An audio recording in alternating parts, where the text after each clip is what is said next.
صوبہ سے جو ہمارے انٹرنیشنل ڈیلیگیٹس یہاں پر اتنے دور دراز سے تشریف لائے ہیں، انہوں نے جو گفتگو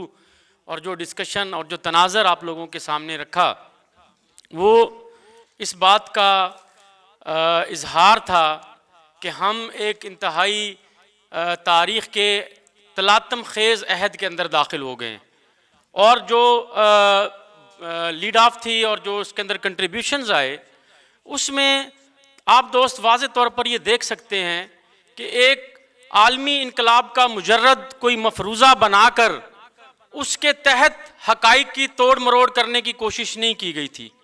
بلکہ جو بھی جتنے بھی یہاں کنٹریبیوشن آئے، اس میں سے زیادہ تر جو جن ممالک کو زیر بحث لایا گیا وہ کوئی پسماندہ ممالک نہیں تھے، وہ پاکستان جیسے، بنگلہ دیش، سوڈان، صومالیہ کی باتیں نہیں کی جا رہی تھیں، بلکہ ریاست کے بحران کے حوالے سے، معیشت کے اداروں کی ٹوٹ پھوٹ اور داخلی انتشار کے حوالے سے، اور جو ہے وہ جمہوریت اور پارلیمانیت کے جو ہے وہ ناکامی کے حوالے سے، وہ سرمایہ دارانہ جدید ترقی یافتہ دنیا کی مثالیں دی جا رہی تھیں، اور مجرد نہیں بلکہ ٹھوس اعداد و شمار اور فیکٹس اور فگرز کامریڈوں نے آپ کے سامنے رکھے کہ کس طرح سرمایہ دارانہ بحران جو ہے، نظام کا جو بحران ہے، وہ لوگوں کی زندگیوں کو متاثر کر رہا ہے، اور گزشتہ 4 نسلوں کے برعکس اس نسل کو وہ نتائج اخذ کرنے پر مجبور کر رہا ہے جو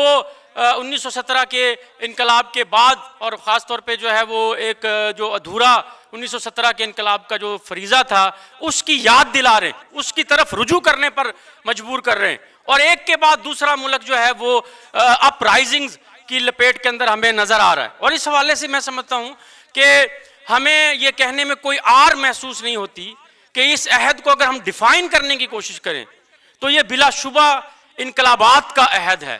اب انقلابات کے عہد سے قطعاً یہ مراد نہیں ہے کہ ہر تیسرے دن اور ہر منڈے کو کسی نہ کسی ملک میں انقلاب ہوا کرے گا، اور اس سے قطعاً یہ مراد نہیں ہے کہ کہیں پر کوئی رد انقلابی، کوئی رجتی، کوئی جو ہے وہ دائیں بازو کے سماجی اور سیاسی مظاہر کا ابھار خارج از امکان قرار دیا جائے گا، بلکہ یہ ایک میکانکی سوچ ہے جس کے اندر کہا جاتا ہے کہ جب ہم رد انقلابی عہد کی بات کرتے ہیں تو اس کے اندر اگر کوئی ابھار ہو جائے تو اس پہ حیرت کا اظہار کیا جاتا ہے، اور جب ہم انقلابات کے عہد کی بات کرتے ہیں اگر اس کے اندر کوئی رد انقلابی مظہر ابھر کر سامنے آتا ہے تو پوری جو کلیت ہے اس تناظر کی، اس کو رد کرنے کی کوشش کی جاتی ہے۔ یہ غیر جدلیاتی نقطہ نظر ہے، اور ہم سمجھتے ہیں کہ انقلاب کے عہد سے مراد یہ ہے کہ رد انقلاب کے تھپیڑے اب شعور کو مہمیز دیں گے اور لوگ انقلابی نتائج اخذ کرنے پر مجبور ہوں گے، اور انقلاب اور رد انقلاب ریل کی پٹڑیوں کی طرح ساتھ ساتھ چلیں گے۔ جس طرح ہم جو ہے وہ فاشزم کا ابھار ہم نے اٹلی میں دیکھا تھا، لیکن ہم نے ساتھ ہی جو ہے وہ اس وقت ٹراسکی نے لکھا تھا کہ اگر بولشوکس وہاں پر موجود نہ ہوتے تو اس سے پہلے اطالوی فاشزم سے پہلے دنیا جو ہے وہ روسی فاشزم کا چہرہ دیکھتی، اور دونوں ساتھ ساتھ جو ہے وہ چل رہے ہوتے ہیں، اور آج ہمیں پوری دنیا کے اندر جو ہے وہ نظر آ رہا ہے کہ ہم ایک انقلابات، رد انقلابات، خانہ جنگیوں اور جو ہے وہ جنگوں کے عہد کے اندر، یعنی ایک غیر معمولی عہد کے اندر داخل ہو گئے، اور یہ جو ہے وہ اس حوالے سے غیر معمولی ہے کہ ہم نے پچھلے جو 3-4 دہائیاں دیکھی ہیں، اور بالخصوص سوویت یونین کے انہدام کے بعد کا جو دور دیکھا ہے، اس کے اندر بہت زیادہ واقعات رونما نہیں ہو رہے تھے، اس کے اندر زیادہ بڑے پیمانے کے اوپر انقلابات اور تحریکیں یا ہڑتالیں نہیں ابھر رہی تھی، لیکن جو ہے وہ اسی نام نہاد استحکام کے دور کے اندر یہ بیج موجود تھے، یہ امکانات موجود تھے جو اس کی آغوش، اس کی کوکھ کے اندر پل رہے تھے، جن کی نشاندہی اس وقت مارکسسٹوں نے جو ہے وہ جدلیاتی مادیت کے فلسفے کا استعمال کر کے کی تھی کہ یہ جو استحکام کا دور ہے اس کے بطن سے ایک انقلابات کا دور طلوع ہوگا، اور وہ ہم نے جو ہے وہ تفصیل سے جو ہے پہلے سیشن کے اندر ڈسکس کیا، اور میں سمجھتا ہوں کہ ہم جو ہے وہ پاکستان تناظر کو عالمی تناظر کا ایک تسلسل کے طور پر ڈسکس کرتے ہیں، اور ہم جو یہاں پر آج کل ایک انتہائی پزمردہ پوسٹ ماڈرنسٹ اور پوسٹ کلونیلسٹ جو ایک تھاٹ یہاں پر مسلط کی جاتی ہے کہ ہر خطے کی لڑائی الگ ہے, ہر خطے کی تحریک الگ ہے, چھوڑو عالمی تناظر کو, چھوڑو دنیا کی تحریکوں کو, یہاں کی بات کرو, یہاں سے شروع کرو اور یہیں پر ختم کر دو. اور ہماری دنیا, ہمارے حالات, ہماری ثقافت, ہماری سیاست, ہر چیز الگ ہے. ہم سمجھتے ہیں کہ ہم اس کو رد کرتے ہیں اور ہم اسی تسلسل اور اسی تناظر کا جو عالمی تناظر کا جو ایک کلیت ہے اس کے اندر پاکستان کو رکھ کر سمجھتے ہیں اور اس کو ڈسکس کرتے ہیں. اور اس حوالے سے اگر میں ابتدا میں ہی ایک جو ہے وہ آپ کے سامنے ایک لائن کے اندر پاکستان کے تناظر کی بات کروں تو میں سمجھتا ہوں کہ پاکستان کا مستقبل قریب کا تناظر یا بہت زیادہ اگر ہم بات کریں تو ڈیلے ہو سکتا ہے, بہت سارے فیکٹرز ہیں, اس پہ بھی آگے چل کر بات کریں گے. لیکن پاکستان میں یہ کوئی اب دہائیوں اور صدیوں کی بات نہیں رہ گئی. پاکستان بھی ایک سری لنکا کی طرف اور ایک بنگلہ دیش کی طرف بڑھ رہا ہے. پاکستان کے نوجوان اور محنت کش طبقہ بھی جو ہے وہ وہی انقلابی نتائج اخذ کرنے کی طرف جا رہے ہیں یا جائیں گے, اور حالات کے تھپیڑے ان کو مجبور کر رہے ہیں. خود ریاست کا بحران ان کو مجبور کر رہا ہے, خود جو ہے وہ سرمایہ داری کا زوال ان کو مجبور کر رہا ہے, ان کے معیار زندگی کی مسلسل گراوٹ جو ہے وہ ان کو مجبور کر رہی ہے. اور حکمران طبقے کی جو لڑائی ہے آپس میں, اور جس طریقے سے وہ ایک دوسرے کو ننگا کر رہے ہیں, جس طریقے سے ایکسپوز کر رہے ہیں, اور جو نام نہاد تقدس ہے ریاست کے اداروں کا, جمہوریت کا, پارلیمنٹ کا, اور جو سوس کال سٹیٹ سیکرٹس کسی دور میں ہمیں بتایا جاتے تھے کہ ہوتے تھے, جو صرف چند لوگ جانتے تھے, چند عظیم دماغ جو ہے وہ انٹیلیجنسیا کے لوگ وہ بات کر سکتے تھے کہ آئی ایس آئی کیا ہوتی ہے, کہ ڈیپ سٹیٹ ہوتی ہے, اور اس طریقے سے لڑائی ہوتی ہے. وہ ساری ڈسکشن آج اگر آپ کسی جو ہے وہ کھیت کھلیان کے اندر چلے جائیں اور ایک لے مین کسان سے بات کریں, 2 مہینے پہلے مجھے اتفاق ہوا اپنے گاؤں جانے کا, اور وہاں میں جو ہے وہ جو وہاں فصل پہ کام کر رہے تھے جو کسان, ان کے پاس میں کچھ دیر کے لیے میں نے وہاں قیام کیا, تھوڑی دیر رکا, اور ان سے جو گفت و شنید ہوئی اس میں ایک لے مین جو ایک دھوتی پہننے والا آدمی, جب اس سے میں نے بات کی کیسے زندگی گزر رہے ہیں, تو اس نے فوری طور پہ کہا یہ ساری آئی ایس آئی دی حرام پائی ہے, یہ ساری فوج کی حرام پائی ہے, یہ ساری جو ہے وہ حکمران طبقے کی دلالی ہے. اور اس طرح کی گفتگو جو ہے وہ گفتگو اب زبان زد عام ہوتی جا رہی ہے. کینٹینوں پہ, چائے خانوں کے اوپر, ٹرینوں کے اندر, بسوں کے اندر, ہاسٹلز کے اندر, ہر جگہ کے اوپر لوگ جو ہے یہ گفتگو کر رہے ہیں. اور یہ 20 سال پہلے 15 جب میں یونیورسٹی کا اسٹوڈنٹ تھا تو یہ گفتگو نہیں ہوتی. اس وقت عام طور پر کرکٹ کی باتیں ہوتی تھی,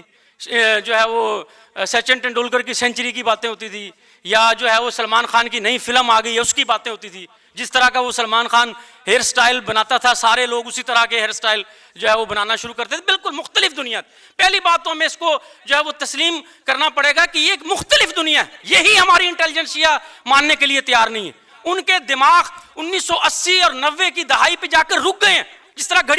گھڑیوں کی سوئیاں رک جاتی ہیں, وہ آج بھی اگر اس وقت peoples party left wing party تھی تو وہ کہتے ہیں لیفٹ ونگ پارٹی آج بھی ان کے خیال میں وہی ہے. اگر رائٹ جو ہے وہ تھا, اگر بین الاقوامی تعلقات کے حوالے سے بات کریں, پاکستان جو ہے وہ امریکہ کا اتحادی تھا, سوویت یونین کا اتحادی جو تھا وہ یہاں پر انڈیا تھا, اور جو طاقتوں کا توازن تھا وہ آج تک وہیں کھڑے ہوئے ہیں. کچھ لوگ تو یہ سمجھتے ہیں کہ آج بھی روس جو ہے وہ ایک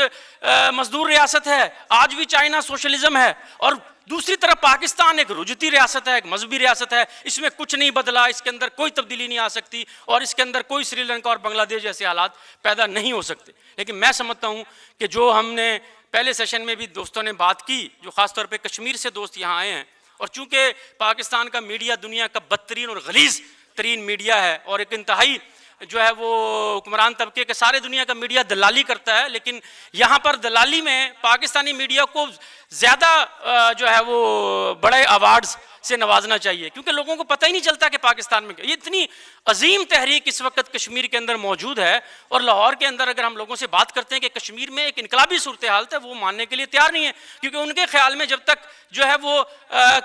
جو جیو نہیں بتائے گا, جب تک ARY نہیں بتائے گا, جب تک جو ہے وہ بڑے بڑے جو ہے وہ موٹیویشنل سپیکرز نہیں بتائیں گے, یوٹیوبرز اور ویلاگرز نہیں بتائیں گے کہ کیا ہو رہا ہے, اس وقت تک کیسے پتہ چلے گا؟ کیونکہ ایک ایسا سماجی معمول بنا دیا گیا ہے کہ جو وہ بتائیں گے یوٹیوبرز اور موٹیویشنل سپیکرز اور سیلیبریٹیز, وہ کھانا ہے, وہ پہننا ہے, وہ گاڑی خریدنی ہے, اس طرح کے گھر میں رہنا ہے, اس سوسائٹی میں گھر لینا ہے جس کے اندر انہوں نے گھر لے لیا ہے, جو ہمیں ایڈورٹیزمنٹ کے ذریعے اور ہر جگہ کے اوپر ایک پیلے آسمان کے نیچے رہنے سکھایا جاتا ہے. اور اسی طرح جو ہے وہ ہم اسی طرح سوچتے ہیں, لیکن حقیقت کیا ہے اس میں کوئی مبالغہ نہیں ہے. دوست آ کر بات رکھیں گے کہ جو پچھلے سیشن میں کسی نے سوال بھی کیا تھا کہ بنگلہ دیش کو ہم انقلاب کیوں کہتے ہیں، حالانکہ وہاں پر جو ہے وہ ایک رائٹ ونگ کی گورنمنٹ آ گئی اور سرمایہ داری کا خاتمہ تو نہیں کیا جا سکا، بالکل درست بات ہے، لیکن ابھی تک جو ہے وہ کشمیر میں بھی سرمایہ داری ہی موجود ہے، لیکن ہمارے کشمیر کے ساتھی آپ کو آ کر بتائیں گے، اور میں ان سے یہ سوال بھی رکھتا ہوں کہ وہ آ کر اس کو ایکسپلین کریں کہ اس کے تحریک کے نتائج جو بھی ہوں، اس پہ ہم ابھی بات کرتے ہیں کہ کیا ممکنہ نتائج ہیں اس کے، لیکن نتائج جو بھی ہوں، کیا کشمیر آج سے 20 مہینے پہلے والی صورتحال میں واپس جا سکتا ہے؟ کیا کشمیر کے یہ نوجوان جنہوں نے آج سارے راستے بند کیے ہوئے ہیں اور سارے انٹری پوائنٹس بلاک کر دیے، اور جو 90% سے زیادہ کشمیر کی آبادی، کچھ لوگ تو کہتے ہیں 100%، لیکن اس میں ظاہر ہے حکمران طبقے کو ہمیں نکالنا پڑے گا، اور ان کے دلالوں اور وظیفہ خاروں اور حکمران طبقے کی پارٹیوں، ان کے سیاستدانوں کو اور ان کے جو نام نہاد صحافی ہیں ان کو نکال کر لگ بھگ عوام جس کو ہم کہتے ہیں وہ شاید ہی کسی اور تحریک میں آبادی کے اتنے بڑے پرسنٹیج کے حساب سے ایک تحریک میں براہ راست یا بالواسطہ جو ہے وہ مداخلت کرتے ہیں جو کشمیر میں اس وقت ہو رہی، عورتیں، بچے، چھوٹے چھوٹے بچے جو ہے وہ موٹر سائیکلوں کو نہیں گزرنے دیتے اور وہ بند کر دیتے، اور یہ ایک انقلابی تحریک ہے عملاً، اور اس کے اندر جو اقدامات کیے گئے ہیں اس کے اندر بڑے پیمانے کے اوپر جو ہے وہ پیداواری اور جو ملکیتی رشتے ان کو چیلنج کیا جا رہا ہے، اور جس طریقے سے پچھلے لانگ مارچ کے اندر لوگوں نے جو ہے وہ اپنے گھر، اپنے ریسٹورنٹس، جو دکانداروں کو جن کو ہم کہتے ہیں یا چھوٹے جو تاجر ہوتے ہیں، انہوں نے بھی حتیٰ کہ اس تحریک کی حمایت میں جو اس مارچ کے شرکا تھے ان کو جو ہے وہ فوڈ مفت آفر کیا، لوگوں نے اپنے گھر کھول دیے، اور ہر چیز جو ہے وہ ایک کامن ملکیت کی ایک جھلک ہمیں جو ہے وہاں پر جو ہے وہ سامنے نظر آئی۔ اور ابھی جو اس تحریک کا دوسرا مرحلہ ہے، میں سمجھتا ہوں کہ اس میں لڑائی کا وہیں سے آغاز کیا گیا جہاں سے اس کو پیچھے جو ہے وہ پچھلے مرحلے کے اوپر ختم کیا گیا، اور ایک تسلسل کے ساتھ گزشتہ 20 مہینوں سے مسلسل جو ہے وہ کشمیری ہمارے ساتھی جو ہے وہاں کے عوام ایک حالت جنگ کے اندر ہے حکمران طبقے کے ساتھ، اور جو ہے وہ حکمران طبقہ بھی انہوں نے بھی جو ہے وہ اس تحریک کو دوبارہ ابھارنے میں کلیدی کردار ادا کیا کہ جو وعدے کیے گئے تھے تحریک کے ساتھ وہ پورے نہیں کیے گئے، اور جو سبسڈیز اور جو بجلی کے بل اور باقی جو فیصلے کیے گئے تو اس کے برعکس ایک صدارتی آرڈیننس نافذ کیا گیا، احتجاج پر پابندی لگانے کی کوشش کی گئی، کیونکہ جو ہمارے جی ایچ کیو میں بیٹھے ہوئے دوست ہیں اور ان کے جو گماشتہ سیاستدان ہیں جو بڑے جینیس اپنے آپ کو سمجھتے ہیں، ان کو لگتا ہے کہ جبر کے ذریعے ہر چیز ختم کی جا سکتی ہے، وہ جو ہے وہ جو چاہے کر سکتے ہیں، ان کی مرضی سے جو سورج طلوع ہوتا ہے ان کی مرضی سے سورج غروب ہوتا ہے، اور وہ ہر چیز کے قادر و مطلق ہیں اور ہر چیز کے جو ہے وہ مالک ہیں، اور اس لیے ان کو لگتا تھا کہ ایک آرڈیننس آئے گا اور سب ختم ہو جائے گا، لیکن اس کے بالکل الٹ نتائج برآمد ہوئے، اور جو تحریک رفتہ رفتہ داخلی تناؤ اور جو نظریاتی چپکلشوں کا شکار ہونے لگی تھی اس کو دوبارہ ایک یگانگت اور ایک جڑت ملی اس اقدام سے، اور وہ دوبارہ آگے بڑھ رہی۔ لیکن جس طرح اس تحریک کا ایک سحر ہے، جس طرح ہمارے کامریڈز یہاں پر موجود ہیں وہ بتا بھی رہے تھے، اگر آپ ان سے بات چیت بھی کریں، ابھی بھی ہیں یہاں پر بہت سارے دوست نہیں آ سکے، ہمارے تقریباً 70-80 کے قریب ساتھی جو ہے وہاں پر پھنس گئے، لیکن جو آئے ہیں وہ بھی جو ہے وہ شاید ذہنی طور پر مکمل طور پر ابھی تک یہاں نہیں پہنچ سکے ہیں، کیونکہ اس تحریک کا ایک سحر ہے۔ ایک دوست مذاق میں کہہ رہا تھا کہ ہمارا آدھے رستے سے شاید دل کر رہا تھا کہ ہم واپس جو ہے وہ چلے جائیں، ہمارا بھی دل کر رہا تھا کہ ہم سیدھا جو ہے وہ کشمیر چلے جائیں، اتنی شاندار تحریک ہے۔ اس کا ایک طلسم ہے، اس کا ایک سحر ہے جو واقعات کے بیچ میں ہوتا ہے وہ کبھی ان کو فراموش نہیں کر سکتا، لیکن اس کے ساتھ ساتھ جب اس کا ایک سائنسی اور معروضی تجزیہ ہم کرتے ہیں تو پھر ہمارے دماغ میں یہ سوال ابھرتا ہے جس طرح پچھلے سیشن میں کیا گیا تھا کہ اس تحریک کا انت کیا ہے؟ کیا یہ تحریک لا امتناعی طور پر ایسے ہی چلتی رہے گی؟ تمام تر سرفروشی، جذبات، جوش، ولولے کے باوجود تحریک جو ہے وہ لا امتناعی طور پر آگے نہیں بڑھ سکتی، اور سب سے اہم بات یہ ہے کہ اکیلے تنہا کشمیر کی تحریک جو ہے وہ تمام تر سرفروشی، جذبات کے ساتھ ساتھ جو ہے وہ سرمایہ دارانہ نظام کا خاتمہ نہیں کر سکتے، اور جو ہے وہ اس کو ناگزیر طور پر جو ہے جڑنا پڑے گا خطے کی دیگر تحریکوں کے ساتھ، بلوچوں کی تحریکوں کے ساتھ، باقی تحریکوں کے ساتھ، اس پہ ہم تفصیل سے بعد میں بات کرتے ہیں جو تحریکیں یہاں اس وقت موجود ہیں۔ اور اس تحریک کے زور کے اندر جو اس کا ایک سب سے منفی پہلو ہوتا ہے، جب ایک بولشوک اور سائنسی نظریات سے لیس قیادت کا فقدان ہوتا ہے یا اس کا خلا موجود ہوتا ہے، تو وہاں پر ابھرنے والی جو پیٹی بورجوا قیادتیں وہ تحریک کی رومانویت کا شکار ہو کر جو ہے وہ ایسے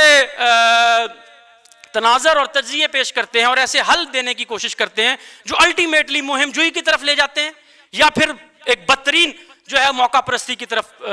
چلے جاتے ہیں. اور اس بنیاد کے اوپر ہمیں وہاں پر مستقل مزاجی سے جو ایک طبقاتی یکجہتی ہے اور خطے کی دیگر تحریکوں کے ساتھ ایک جڑت ہے, اس کی لڑائی لڑنی پڑتی. اور تحریک کے اپنے اندر یہ لڑائی کسی نہ کسی شکل میں ہمیں نظر آ رہی ہے, جہاں پر بہت زیادہ جو قوم پرست رجحانات ہیں وہ اس کو اپنی طرف ایک انتہا پسندانہ اقدامات کی طرف کھینچ رہے ہیں, اور دوسری طرف جو ہے وہ تحریک کی جو ڈری ہوئی ایک غیر مستعد قیادت ہے وہ تحریک کو کسی نہ کسی مرحلے پر جا کر جو ہے وہ ختم کر کے اور کمپرومائز کرنے کی کوشش کر رہی ہے. اور اس کے درمیان جو بحث ہے, جو لڑائی ہے, اس کے اندر ہمارے کامریڈز کے لیے بہترین مواقع پیدا ہو رہے ہیں کہ ہم جو ہے وہ وہاں پر زیادہ سے زیادہ لوگوں کو جیت سکیں. اور اس لیے اس وقت ہمارا جو پہلا فریضہ ہے وہ ناممکن کی لڑائی لڑنا نہیں ہے, بلکہ ممکن کی اور ایک ایسی لڑائی لڑنا ضروری ہے جو اگلے مرحلے پر تحریک جب جو ہے وہ اگلے مرحلے پر اپنا اظہار کرے تو اس کے پاس جو اس وقت ایک بے راہ روی کی کیفیت ہے وہ نہ ہو. اور اس لیے ہمیں تحریک کو الٹیمیٹلی جیتنے کی کوشش کرنے کی بجائے چھوٹی قوتوں سے, بلکہ ہمیں تحریک کی ان ہراول پرتوں کو جیتنے کی کوشش کرنی چاہیے, ان کے ساتھ نظریاتی ان پر اعتماد کرتے ہوئے ان کے شعور کے اوپر کہ وہ سیکھ سکتے ہیں, وہ سمجھ سکتے ہیں. اگر ان کو بتایا جائے کہ دیکھیں قوم پرستوں کے تمام تر واویلے کے باوجود جو ہے وہ ہم کشمیر کو ان حالات کے اندر نہ تو آزاد کر سکتے ہیں, نہ وہاں سے غربت اور جہالت ختم کر سکتے ہیں جب تک پورے خطے کے محنت کش طبقے کی ایک تحریک آگے بڑھ کر یہاں پر ایک رضا کرانا بر صغیر کی سوشلسٹ فیڈریشن کی طرف آگے نہیں بڑھتی. اور یہ اس وقت ہمارا فریضہ ہے, اور اگر یہ نہیں ہوگا تو ڈیفینیٹلی جو ہے وہ تحریک جو ہے وہ کسی نہ کسی مقام پر جا کر ٹوٹے گی, جمود کا شکار ہوگی, قیادت میں ٹوٹ پھوٹ ہوگی, سودے بازیاں ہوں گی, جبر کی مختلف شکلیں جو ہے وہ ابھر کر سامنے آئیں گی. لیکن یہ جو ہے وہ بند گلی کی کیفیت, اگر آپ دیکھیں کشمیر کی دوسری طرف کی تحریک سے آپ مثالیں لے سکتے ہیں کہ اگر زیادہ پرانی بات نہیں ہے کہ جب سرحد کے اس پار ایک عظیم الشان تحریک موجود تھی اور وہ بھی سال ہر سال تک چلتی رہی, اور پوری انڈین ریاست کو اپنی ساری توانائی لگانی پڑی اس تحریک کو ختم کرنے کے لیے. اور ایک وقت لگ رہا تھا کہ جس میں 14 سال کی بچیاں کنکر اٹھائے جو ہے وہ ٹینکوں کے سامنے آ گئی تھی, اور لگ رہا تھا کہ اس تحریک کو اب ختم کرنا ناممکن ہے. لیکن وہ گری, وہ ختم ہوئی, اس کی ایک محدودیت تھی, اور اس کے بعد وقتی طور پر وہاں پر ہمیں ایک جو ہے وہ کیفیت ایسی نظر آ رہی ہے جو تحریک کی ایک پسپائی کی کیفیت نظر آ رہی. اسی طرح جو ہے وہ صرف وہاں تک بات موجود نہیں ہے. ابھی اگر ہم پشتونخوا کے اندر جو ریسنٹلی 11 اکتوبر کو غالباً جو ہونے والا ایک پشتون جرگہ تھا اس کی بات کریں, وہ بھی بدقسمتی سے میڈیا کا لاک ڈاؤن تھا, وہاں پر جو ہے وہ نیٹ بند کر دیے گئے تھے, حتیٰ کہ اس ضلع کے اندر تو اس علاقے کے اندر تو ٹیلی فون کی سروس بھی جو ہے وہ بند کر دی گئی تھی. ہمارے دوست وہاں پر موجود تھے, اور اس میں ایگزیکٹ فگر نہیں آ سکا, لیکن میں کوئی مبالغہ رائی پر مبنی فگر نہیں دینا چاہتا, لیکن وہ ہزاروں میں نہیں تھا, وہ لاکھوں کے اندر تھا. راستے بند تھے, تمام راستے بند تھے, لوگوں نے 25 کلومیٹر کے فاصلے جو ہے وہ پیدل طے کیے, اور اس کے بعد گولی چلائی گئی لوگوں کے اوپر, اور 4 لوگ قتل کر دیے گئے اسی جگہ پر جہاں جو ہے وہ پشتون جرگہ ہونے جا رہا تھا. لیکن اس کے باوجود جو ہے وہ اتنی بڑی تعداد کے اندر وہی تحریک انصاف جو پہلے گولیاں چلا رہی تھی اس کی صوبائی حکومت, اس کو جو ہے وہ مذاکرات کر کے وہاں پر بطور پارٹی شرکت کرنی پڑی, اور ان کو کہنا پڑا, اور اس پارٹی اس جرگے میں شرکت کرنی پڑی جس کو ریاستی سطح پر کالعدم قرار دے دیا گیا. پی ٹی ایم کو ریاستی سطح پر کالعدم قرار دے کر جو ہے وہ تحریک کو ختم کرنے کی کوشش کی گئی تھی, لیکن تحریک ابھری اور وہاں پر جو ہے وہ غیر معمولی فیصلے کیے گئے. اور یہ میں سمجھتا ہوں کہ ایک نیا جنم تھا جو بالخصوص جو ایک جو شاعر تھا, کیا نام تھا, گلا من کے قتل کے بعد جو ہے وہ دوبارہ ایک نیا ابھار آیا, اور اس کی وجہ سے جو پی ٹی ایم کی حمایت کم ہونا شروع ہو گئی تھی وہ ہم نے دیکھا کہ وہ دوبارہ جو ہے وہ ایک ریاستی جبر نے اس کو دوبارہ مجتمع کیا. لیکن جو فیصلے کیے گئے وہاں بھی ہمیں جو ہے وہ تمام قیادتوں کی طرح وہاں کی جو قیادت ہے تحریک بار بار اس کو آزما رہی, بار بار جو ہے وہ ریاستی جبر کو پسپا کر کے جو ہے وہ قیادت کو پورا موقع دے رہی ہے کہ وہ آگے بڑھے اور وہ بڑے اقدامات کرنے کی طرف جائے. لیکن تحریک اپنی نظریاتی جو قیادت ہے, اپنی نظریاتی جو محدودیت ہے, اس کے بعد جو ہے وہ آگے نہیں بڑھ پا رہی, اور جو ہے وہ ایک ہمیں ہیروئزم کا فینومینن ان تحریکوں کے اندر نظر آتا ہے. اور جو ہے وہ وہاں پر جو فیصلے کیے گئے اس میں بہت ہی اہم فیصلے بھی شامل ہیں, لیکن اس کے اندر جو ہے وہ 2 مہینے کا الٹیمیٹم دیا گیا تھا. 2 مہینے کہا گیا تھا کہ 2 مہینے میں ریاستی ادارے اور دہشت گرد جو ہے وہ پشتون علاقہ خالی کر دیں، بصورت دیگر جو ہے وہ پشتون جو جرگہ ہے وہ اس کے خلاف جو ہے وہ کارروائی کرے گا۔ ظاہر ہے کہ وہاں پر ہلکی سی جھلک یہ بھی تھی، کچھ لوگوں نے کہا کہ یہ سپریشن کی تحریک بنانے جا رہے ہیں، کچھ نے کہا یہ گوریلا جنگ شروع کرنے جا رہے ہیں، کچھ نے جو ہے وہ کوئی اور بات کی، لیکن ایک شائبہ تھا، ایک کنفیوژن تھی، ایک ایلیوژن تھی کہ پوری پشتون قوم کو اکٹھا کیا جا سکتا ہے، جو کہ بنیادی طور پر ایک تاریخی غلطی ہے، کیونکہ پشتون قوم کے اندر ایک ظالم طبقہ موجود ہے، ایک جو ہے وہ ریاست کا دلال طبقہ موجود ہے۔ حکمران طبقے نے جتنی اس ریاست کی دلالی کی ہے پشتون حکمران طبقے نے پنجابی حکمران طبقے کے ساتھ مل کر، اس کی تاریخ میں کوئی مثال نہیں ملتی، اور وہ تحریک کے قاتل ہیں، وہ پشتونوں کے قاتل ہیں، وہ وہاں پر دہشت گردی کے ذمہ دار ہیں، وہ وہاں پر دہشت گردی کے فائنانسرز ہیں، اور انہوں نے اس دفعہ کیا کیا، اور اس 2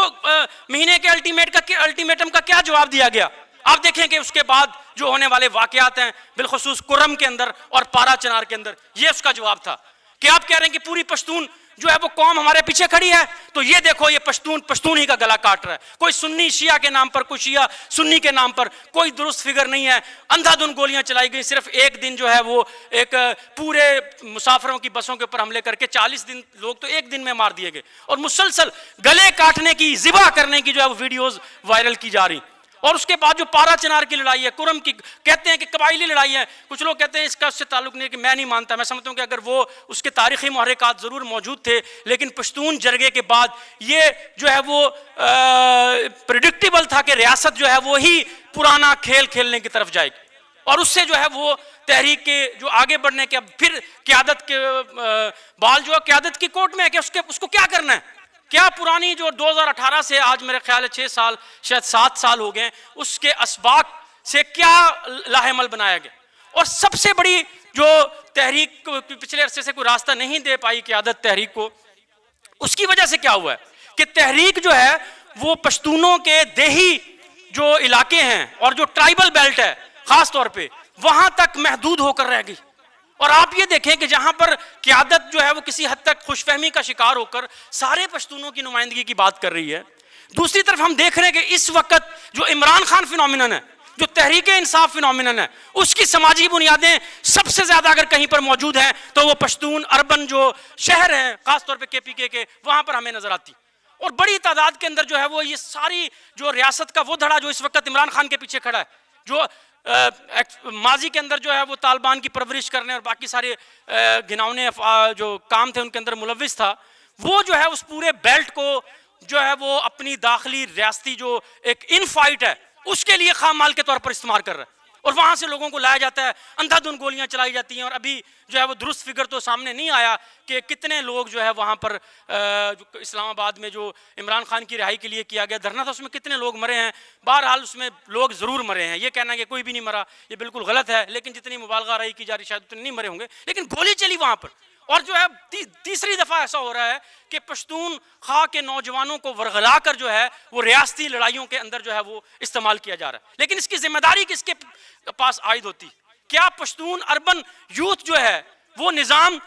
کی تبدیلی کے لیے اور ان تمام ایشوز کے لیے جس کا نعرہ PTM نے لگایا تھا، کیا وہ ان کو اس پر جیتا نہیں جا سکتا تھا بشرطے کہ اس پروگرام کو سیاسی وسعت دے کر اس کو ایک اربن پروگرام اور ایک میٹروپولیٹن پروگرام کے ساتھ کلاس بنیادوں کے پر جوڑا جاتا، اور ان مخصوص نعروں کی طرح جو ہے انہیں کو بار بار دہرا کر جو ہے وہ اس تحریک کو محدود نہ کیا جاتا، اور یہی وجہ تھی کہ تحریک کراچی جو کہ اس وقت پشتونوں کا سب سے بڑا شہر ہے، تقریباً 50 لاکھ کے قریب یا کچھ لوگ کہتے ہیں 60 لاکھ کے قریب جو ہے پشتون وہاں پر آباد ہیں، کئی دفعہ وہاں پر کوشش کی گئی، لیکن اس مائنڈ سیٹ کے ساتھ جس کے ساتھ باجوڑ میں PTM بنائی جا سکتی ہے اس کے ساتھ کراچی میں نہیں بنائی جا سکتی، اور یہ ایک مسئلہ ہے جس کو قیادت کو سمجھنا پڑے گا، اور جو ہمارے کامریڈ جس کے اندر مداخلت کرتے ہیں ان کو سمجھانا پڑے گا، اور اس کے بعد جو ملینز کی تعداد میں جو اربن پشتون یوتھ ہے جو کہ واپس ریاستی ان پارٹیوں میں نہیں جانا چاہتی جہاں سے وہ نکل کر آئی تھی، ان کے پاس چینج کا نعرہ لگانے والا ایک عمران خان باقی بچتا تھا، اور وہ اس وقت بڑی تعداد کے اندر عمران خان کو سپورٹ کر رہے، اور یہ بنیادی طور پر اس میں عمران خان کی اپنی جو ہے وہ شخصیت کا سحر کم ہے، اور جو پشتون تحریک تھی اس کی قیادت کی نظریاتی کمزوریوں کا زیادہ عمل دخل ہے کہ وہ وہاں پر اسلام آباد میں عمران خان کی رہائی کے لیے جا کر مرنے کے لیے تیار ہیں، لیکن وہ وہاں پر جو ہے وہ پشتون پشاور کے اندر اور کوئٹہ کے اندر جو بڑے اربن شہر ہیں وہ اس تحریک کے ساتھ جڑ نہیں رہے، اور جو ہی وہ جڑیں گے اس تحریک کا کریکٹر بدل جائے گا اور قیادت کو مجبوراً جو ہے وہ کلاس لائن کی طرف جو ہے وہ جانا پڑے گا۔ اور اس لیے قیادت کا مخصوص حصہ چاہتا ہے کہ اس تحریک کو ایک ٹرائبل تحریک رکھا جائے، کیونکہ ان کی قیادت کے اس مخصوص حصے کی جو اتھارٹی ہے وہ جو ہی قیادت جو ہے وہ تحریک شہروں کی طرف بڑھے گی وہ چیلنج ہونا شروع ہو جائے گی، اور متبادل نظریات کی اور جو ہے وہ پروگرام کی بحث جو ہے وہ حاوی ہو جائے گی اور شخصیت کی بحث جو ہے وہ پیچھے رہ جائے گی۔ یہی صورتحال ہمیں اگر ہم آگے بڑھیں جو بلوچ تحریک کے اندر نظر آتی ہے۔ بلوچ تحریک جو ہے وہ میں سمجھتا ہوں کہ بلوچستان کا مسئلہ کوئی نیا نہیں ہے، پاکستان جب سے بنا ہے یہ مسئلہ جو ہے وہ سر اٹھا رہا ہے، بار بار اٹھا رہا ہے، سرکشیاں ہوئی ہیں، سیاسی بغاوتیں بھی ہوئی ہیں، اور جو ہے وہ گریلا جنگیں بھی ہوئی ہیں، 3 بڑی انسرکشن جو ہے وہ انسرجنسیاں جو ہے وہ ہم دیکھ چکے ہیں، لیکن اتنی بڑی سماجی حمایت جو ہے وہ شاید ہی ماضی میں کسی تحریک کو ملی ہو جو بلوچ یکجہتی کمیٹی کے حصے میں آئی۔ بہت بڑی حمایت تھی، بالخصوص اس کا ایک بالکل انپریسیڈنٹڈ جو فیکٹر تھا جس کا کوئی تصور بھی نہیں کر سکتا تھا، وہ نوجوان بلوچ بچیوں کی قیادت میں یہ تحریک ابھری، جو کہ سب سے پسماندہ خطہ سمجھا جاتا ہے، جہاں پر جو ہے وہ عورت کو کہا جاتا تھا، ہم جہاں ذکر کرتے تھے کہ ٹرائبل بیلٹ میں کیا ہوتا ہے، وہاں تو عورتیں ونی ہوتی ہیں، وہاں تو جو ہے وہ عورتوں کو بھیڑ بکریوں کی طرح رکھا جاتا ہے، وہ واقعی عورتوں کے لیے کہا جاتا تھا کہ ایک زہر قاتل ہے وہ سماج، کچھ سوچ بھی نہیں سکتا تھا، غلام ہوتی تھی عورتیں، حتیٰ کہ خیر بخش مری کی اپنی گھر کی کوئی عورت آج تک ہم نے تحریک میں نہیں دیکھی تھی، جو کہ بابا بلوچستان اور اس کو تحریک کا قائد پتہ نہیں کیا کچھ کہا جاتا ہے، لیکن ہم نے دیکھا کہ ہر گاؤں اور ہر چھوٹی علاقے موضع تحصیل سے جو ہے وہ بچیاں نکلیں، اور ہر جگہ پر جو ان کے جو ٹرائبل نفسیات والے جو پیٹریارکک سوچ والے جو ان کے بڑے تھے، جو بزرگ جن کو کہا جاتا ہے یا مشر جن کو کہا جاتا ہے، وہ ان کو نہیں روک پائے، اور اگر وہ روکنا چاہتے تو در حقیقت وہاں پر ایک بہت بڑا سماجی انقلاب جو ہے وہ ایک نئی شکل میں نمودار ہو جاتا، اور اس لیے وہ غیر متعلقہ ہو گئے، irrelevant ہو گئے۔ اور میں نے جو ہے وہ ملیر کے اندر ایک بلوچوں کے احتجاج میں شرکت کی، اور میں وہاں پر جب تقریر کر رہا تھا تو میرے سامنے 16 سال کی 17 سال کی بچیاں جو ہے وہ کھڑی تھیں، اور جس طریقے سے وہ نعرے لگا رہی تھی، کیونکہ کوئی سٹیج نہیں بنایا گیا تھا، ایک پبلک جو ہے وہ مظاہرہ تھا جس کے اندر 5-6 ہزار کے قریب لوگ تھے، اور میرے دائیں اور بائیں جو ہے اس علاقے کے مشران جن کو کہتے ہیں بڑے کھڑے ہوئے تھے، جن کے ہوتے ہوئے بچیاں سر سے دوپٹہ اتارنے کا تصور نہیں کر سکتی تھی، اور وہ مٹھیاں لہرا کر نعرے لگا رہی تھی، اور جو قیادت کھڑی تھی وہ کہہ رہی تھی کہ ہم نے احتجاج کو یہاں ختم کرنا ہے، اور 16 سال کی بچیاں نیچے سے کہہ رہی تھی کہ ہم نے پریس کلب جانا ہے اور آج ہی ہم نے جو ہے وہ فیصلہ کروانا ہے۔ یہ ایک جوش اور جذبہ تھا، لیکن کیا ہوا؟ کیا آج مسنگ پرسن جو مین مدعا تھا یا جو ماورائے عدالت قتل ہے وہ کم ہو گئے ہیں؟ زیادہ ہو رہے ہیں، خاص طور پہ مسنگ پرسنز کے مسئلے، جبری گمشدگیاں بڑھ رہی ہیں، قیادت جو ہے وہ بجائے اس کے تحریک کو، اور قیادت صرف یہ نہیں کہ دوسرے تحریکوں کے ساتھ جوڑنے کی بات، بلکہ جب ان سے کہا جاتا ہے کہ بلوچستان میں محنت کش موجود ہیں تو وہ ماننے کے لیے تیار نہیں ہوتا، اور لفظ محنت کش سے ایک تعصب انگیز جو ہے وہ حقارت ابھرتی ہے ان کے دماغ میں کہ محنت کش کہاں پر موجود ہے، تو وہ ماننے کے لیے تیار نہیں، اور وہ کس کو مسیحا سمجھتے ہیں؟ اقوام متحدہ کو، سامراجی اداروں کو، ڈینمارک کو، سویڈن کو، ناروے کو، اور قیادت جو ہے وہ وہاں پر چکر لگا رہی ہے، اور نیچے سے ہم دیکھ رہے ہیں کہ ہر ہفتے مزید درجنوں لوگ جو ہے وہ گمشدہ کیے جا رہے ہیں، اور تحریک جو ہے وہ محض کب تک جو ہے وہ آپ دیکھیں گوادر کا جو مارچ تھا وہ غیر معمولی مارچ تھا، تمام مشکلات کو عبور کرتے ہوئے لوگ وہاں پہنچے، لیکن اس کے بعد قیادت محض جو ہے وہ مظلومیت اور محض جو ہے وہ اپنے اوپر ہونے والے جبر کو بتانے اور اس کو سنانے کے علاوہ کچھ نہیں کر سکی، اس کے آگے بڑھنے کا کوئی پروگرام موجود نہیں تھا۔ اور بنیادی طور پر ہم سمجھتے ہیں کہ جو دوبارہ سے ایک مسلح جو ایک لڑائی شروع ہوئی ہے جس کے اندر بڑے واقعات رونما ہو رہے ہیں، اور آج کل بلوچستان جانا جو ہے بہت بڑا مسئلہ دوبارہ بن گیا، اس پہ ہم ریاست کے بحران پہ دوبارہ بات کریں گے، لیکن ہم سمجھتے ہیں کہ اس کے اندر جو تھوڑی بہت ریکروٹمنٹ دوبارہ سے نوجوانوں کی اس طرف جانا شروع ہوئی ہے، وہ کسی حد تک اس بات کو ظاہر کرتی ہے کہ جو سیاسی قیادت ہے وہ راستہ دینے کے لیے تیار نہیں، اور جو وہاں پر انٹیلیجنسیا تھی جو کہ پہلے ہی یہ کہہ رہی تھی کہ آگے بڑھنے کا کوئی راستہ نہیں ہے، سوائے مسلح جدوجہد کے آگے بڑھنے کا کوئی راستہ نہیں ہے، اور وہ ایک وقت میں جو ہے وہ بالکل irrelevant ہو گئے تھے، اور وہ محض تماشائی بنے ہوئے تھے، لیکن جو ہے وہ قیادت نے پھر ان کو دوبارہ موقع دیا اور وہ پھر آ کر یہ کہہ رہے ہیں کہ دیکھو آگے بڑھنے کا یہی راستہ ہے، مسلح جدوجہد کرنی ہے، پنجابیوں کو مارو اور ریاستی لوگوں کو مارو تو آزادی مل جائے گی. لیکن ہم سمجھتے ہیں کہ اس طریقے سے آزادی لینے کا یہ دور نہیں ہے، یہ عہد نہیں ہے، یہ وقت نہیں ہے. اور اس طرح اگر آزادی ملنی ہوتی تو کردوں کو مل چکی ہوتی. اس طرح آزادی ملنی ہوتی. آج جو ہے وہ صرف مسلح جدوجہد نے. آپ ریفرینڈم کی بات کر کے دیکھ لیں کہ سرمایہ داری کے اندر جو ہے وہ کوئی آگے بڑھنے کا حل نہیں ہے. ہم نے جو ہے وہ ایون یورپ کے اندر دیکھا کہ کیٹلنز جو ہے وہ تحریک جو ہے وہ آگے نہیں بڑھ سکی اور اس کو آزادی نہیں مل سکی. تو اس حوالے سے ہم سمجھتے ہیں کہ وہ جو تحریکیں ہیں وہ ایک بند گلی میں ہمیں نظر آ رہی. اسی طرح جو ہے وہ وہاں پر ایک نعرہ ابھرا ہمارے کامریڈ جب وہاں پر طبقاتی یکجہتی کی بات کرتے تھے کہ ہم تو لڑ رہے ہیں، سندھ میں کہاں ہے تحریک، کس سے ہم یکجہتی کریں، تحریک ہی نہیں ہے. پنجاب میں تحریک ہی نہیں ہے. آپ پنجاب کے محنت کش طبقے کی بات کرتے ہیں، پنجاب میں کہاں ہے تحریک جس سے ہم یکجہتی کریں. یہ ایک بہت ہی اہم سوال تھا اور یہ ایک نازک مرحلہ تھا ہماری قیادت کے لیے اور ہماری پارٹی کے لیے کہ ہم اس کو کیسے ٹیکل کرتے ہیں اور کس طریقے سے. ہمارے کامریڈز میں سمجھتا ہوں کہ بڑی دیدہ دلیری کے ساتھ جو ہے وہ یہ لڑائی لڑی اور آج بھی لڑ رہے ہیں. اور ہم دیکھ رہے ہیں کہ سندھ کے اندر بھی ایک نئے پروسیس کا آغاز ہوا ہے اور ہم نے دیکھا کہ سندھ کے اندر جو ماورائے عدالت ایک بلاسفیمی کے الزام میں ایک آدمی کو قتل کیا گیا جس کا نام ڈاکٹر شاہ نواز تھا. اس کے بعد جو ہے وہ ایک خود ساختہ طور پر اور پیپلز پارٹی کی قیادت جو ہے وہ اس کی سرپرستی کر رہی تھی اس دھڑے کی جس نے یہ اقدام کیا اور اس کے ہاتھ چومے گئے. ایک ایم این اے پیپلز پارٹی کا وہاں پر جو علاقائی وہ موجود تھا، جس آدمی نے اس ڈاکٹر شاہ نواز کو قتل کیا، اس کے ہاتھ چومے گئے، اس کے راستے کے اندر پھول بچھائے گئے.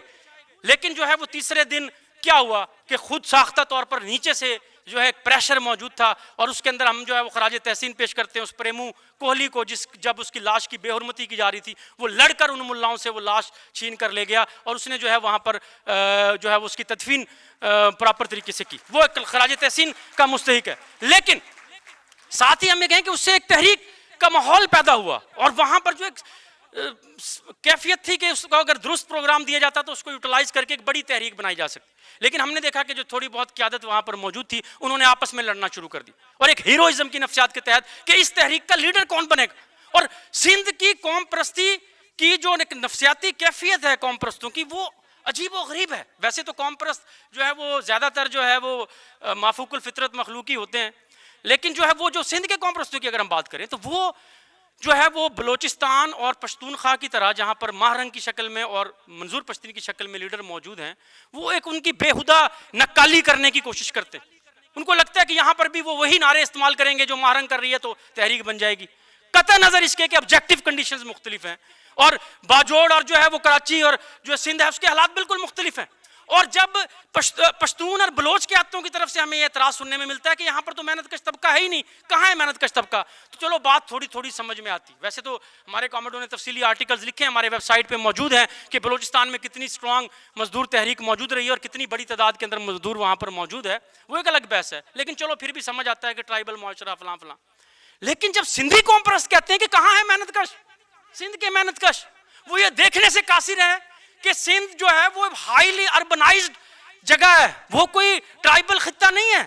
بہت بڑی تعداد کے اندر، حتیٰ کہ اگر آپ بڑے شہروں کی صرف سندھ کی جو 3 بڑے شہر گنے تو آدھا سندھ تو ان کے اندر موجود ہے. کراچی ہے، حیدرآباد ہے، سکھر ہے، پھر جو ہے وہ میر پور خاص جیسے اور لاڑکانہ جیسے بڑے شہر شامل ہیں جہاں پر بہت بڑی تعداد میں اجرتی مزدور موجود ہے اور وہ اس کو نظر انداز کر کر وہی نعرے جو باجوڑ میں ریلیونٹ تھے وہ وہاں دے کر تحریک کو جیتنا چاہتے ہیں، کیونکہ ان کا مقصد تحریک کو جیتنا یہ سندھی عوام کو نجات دلانا نہیں ہے، بلکہ ان کا مقصد جو ہے ماہ رنگ کی طرح یا منظور پشتین کی طرح جو ہے وہ ایک مقبول لیڈر بننا ہے. ایک ہیروئزم کی نفسیات غالب ہے اور یہی وجہ ہے کہ وہ محنت کش طبقے کو سنجیدہ نہیں لیتے اور اس پروگرام کے بغیر، اس طرح کے غیر سیاسی پروگرام یا کم سیاسی پوائنٹس پہ مبنی پروگرام کے ساتھ سندھ میں کوئی تحریک جو ہے وہ نہیں بنائی جا سکتی. وہ تحریک کے راستے کی رکاوٹ بن جاتی ہے قیادت. اور جو ہے وہ محنت کش طبقے کو سنجیدہ نہیں لیتے تو جواب میں پھر محنت کش طبقہ بھی ان کو سنجیدہ نہیں لیتا، وہ بھی ان کو فراموش کر دیتا، ان کے لیے وہ موجود ہی نہیں ہے. اور اس لیے ایک بہت بڑا خلا ہے جس کو بدقسمتی سے پاکستان پیپلز پارٹی جو ہے وہ استعمال کر رہی ہے، چونکہ وہاں پر کوئی اور جو ہے وہ متبادل فی الوقت موجود نہیں ہے. اور اس وجہ سے پیپلز پارٹی پچھلے 15 سال سے اقتدار میں ہے اور ہمارے جو سابقہ دوست جو ہے وہ یہ سمجھتے ہیں کہ اس کا اقتدار میں رہنا یہ ثابت کرتا ہے کہ وہ آج بھی ایک بڑی پارٹی ہے، وہ ریلیونٹ پارٹی ہے، وہ روایتی پارٹی ہے اور وٹس ایور. لیکن ہم سمجھتے ہیں کہ 15 سالوں سے جو ہے وہ سندھ کے اندر پاکستانی ریاست کی دلالی کی ذمہ داری جو ہے وہ پیپلز پارٹی کے پاس ہے، اور اس کے عوض ان کو سونے کے چمچ اور سونے کے نوالے ملتے ہیں، اور وہ ایک سٹیٹس کو کی نمائندہ پارٹی بن گئی. کیونکہ پچھلے 15 سال سے وہ اقتدار میں اس لیے ہیں کیونکہ 15 سال سے کوئی تحریک نہیں ہے. پیپلز پارٹی اور سٹیٹس کو لازم و ملزوم ہے. وہ بنیادی طور پر سندھ کے اندر جو تحریک بنے گی اس کا پہلا جو شکار ہوگا سٹیٹس کو کے حوالے سے، اس کی جو پولیٹیکل پرسونیفیکیشن ہے وہ بلاول بھٹو، وہ آصف علی زرداری ہے، وہ اس کے مقامی جو گماشتے اور دلال ہیں، جو سارے منسٹرز ہیں، ان کے راستے. پچھلے سال سیلاب میں اگر آپ کو یاد ہو، جب سیلاب آیا تھا تو چیف منسٹر کو گاؤں میں جو جانے سے روک دیا گیا تھا، اور لوگوں کے اندر ایک نفرت تھی، لیکن جو ہے وہ وقتی طور پر جو ہے وہ تحریک آگے نہیں بڑھ سکی. تو اس حوالے سے ہم سمجھتے ہیں کہ سندھ کے اندر بھی جو ہے وہ نفرت، غم و غصہ موجود ہے، اور وقتی طور پر سٹیٹس کو کی کیفیت نظر آ رہی تھی. لیکن ہم نے دیکھا کہ پھر جو وہاں پر دیگر مسائل ہیں، پانی کا مسئلہ ہے، جو نہریں نکالی جا رہی ہیں اور جو کارپوریٹ فارمنگ کی جا رہی ہے، اس کے خلاف جو وہاں پر غم و غصہ بن رہا ہے. پھر جو شہری علاقے، اگر ہم وہاں پر بات کریں، خاص طور پہ جو اردو سپیکنگ جو لوگ ہیں، وہ وہاں پر میں سمجھتا ہوں کہ پاکستان میں سب سے زیادہ اگر قیادت کا خلا اس وقت کہیں نظر آتا ہے تو ہمیں وہاں پہ نظر آتا ہے. اور آپ دیکھیں کہ کس طریقے سے ان الیکشنز کے اندر، جو ویسے تو پاکستان میں سارے الیکشن ایک ہی جیسے ہوتے ہیں، لیکن اس دفعہ جو ہے وہ انہوں نے اپنے ہی معیارات سے بھی بڑھ کر کہیں جو ہے وہ تماشا لگایا. اور جو پیپل جو اربن جو سندھ تھا، کراچی جیسے علاقے، وہاں پر جو ہے وہ تحریک انصاف کو ہرانے کے لیے انہوں نے مصنوعی طور پر دوبارہ ایم کیو ایم کو ریلیونٹ کرنے کی کوشش، اور 17 سیٹیں ان کو دے دی گئیں. اور وہ کچھ ان کے ایم پی ایس جو ہے وہ گھر میں جا کے سو گئے تھے، وہ تصور بھی نہیں کر سکتے تھے وہ جیت جائیں گے. ان کو فون کر کے ایجنسیوں کے لوگوں نے جگایا کہ سر آپ ایم پی اے بن گئے، آپ ایم این اے بن گئے، آپ کو پتہ ہی نہیں تھا. اور وہ رنرز اپ بھی نہیں تھے، تیسری، چوتھی، پانچویں پوزیشن کے لوگوں کو لا کر بٹھا دیا. اور جو ہے وہ کہہ رہے ہیں جی کہ ایم کیو ایم تو دیکھیں آج بھی موجود ہے، اور ایم کیو ایم کی مری ہوئی جو مردہ ایک پارٹی تھی اس کو دوبارہ پہلے بیچ میں اس کے میں سے انہوں نے ماضی میں جو ہے گروپ بنانے کی کوشش کی تھی، وہ بھی نہیں بن سکے. پی ایس پی اور اس طرح کے نام تھے، اور وہ اینٹی جو اسٹیبلشمنٹ کی چھتری کے نیچے آئے. اور کراچی نے بار بار ثابت کیا کہ جب ان کو نظر آتا ہے کہ یہ اینٹی اسٹیبلشمنٹ کی چھتری لے کر کوئی آیا ہے، ان کی گماشتگی کرنے کے لیے آیا ہے، تو پھر وہ چاہے اردو بولنے والا ہے چاہے سندھی بولنے والا ہے، وہ اس کو مسترد کر دیتے. اور اس وجہ سے جو ہے وہ لوگوں نے بڑی تعداد کے اندر وقتی طور پر جو ہے وہ عمران خان کو ووٹ دیا. اور عمران خان جو ہے وہ اگر سچ بولا جائے تو وہ ان 17 میں سے کم از کم 15 سیٹیں تو وہ کلین مطلب وہ سویپ کر چکا تھا، اور بہت بڑی تعداد میں لوگ ووٹ دے رہے تھے. لیکن اس کا مسئلہ صرف یہ نہیں تھا کہ وہ عمران خان کو یا اس کے پروگرام کو ووٹ دے رہے تھے، کیونکہ وہ پیپلز پارٹی، نیشنلسٹ اور جو باقی ساری پولیٹیکل پارٹیز ہیں ان کے خلاف، اور بالخصوص اسٹیبلشمنٹ کے خلاف. اگر آپ کسی جو ہے وہ اردو بولنے والے نوجوان سے بات کریں تو وہ آپ کو بتائے گا کہ ان کو بڑے باشعور ہیں، ان کو پتہ ہے کہ وہاں اسٹیبلشمنٹ نے کیا کھیل کھیلا ایم کیو ایم کے نام پر. اور وہاں پر جو ہے 2 بڑے آپریشن کیے گئے، اور پورے کراچی کو ایک نو گو ایریا جو ہے بنا کر رکھا گیا تھا. اور اس کی وجہ سے ہم دیکھتے ہیں کہ وہاں پر